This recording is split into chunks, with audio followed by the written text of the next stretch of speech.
found out about a problem that could result in catastrophic flooding if it's not fixed. A drainage tunnel at Spirit Lake in the foothills of Mount St. Helens is shrinking. So after a short delay, repairs to that tunnel are finally underway. We sent Tim Becker to find out why this is so important and how they plan to fix the problem.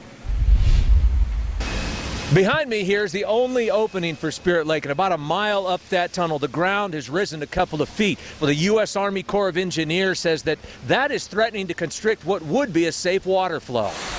If we don't have a tunnel, there is no outlet. You risk the lake rising up till you get to the erodible material. It starts piping, breaching, eroding the blockage, and you have a catastrophic failure. Project manager Chris Budeye has been monitoring this tunnel since it was completed back in 1985. Not till last year did she find something wrong with it. When I saw the gross movement of 1.5 feet, I notified the Forest Service immediately that we had a situation that had to be corrected right away.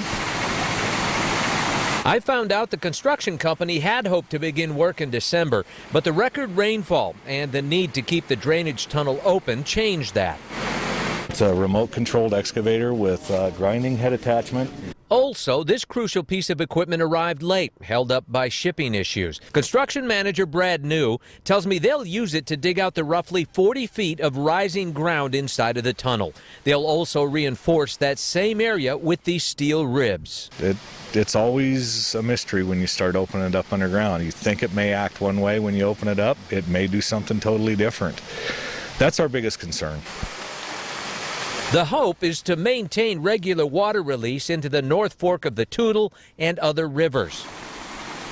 Without a functioning tunnel, You could cause a huge mud flow, very similar to what they experienced during the original eruption of Mount St. Helens. this is what Budeye is talking about. Another breach would jeopardize people living in the Cowlitz and Toutle valleys, which is why fixing this 1.5 mile long tunnel is a major priority. Well, I would like to reassure everybody downstream that we've got the situation under control. If all goes well, they hope to have this project completed by the end of February. On Mount St. Helens, Tim Becker, KOIN 6 News.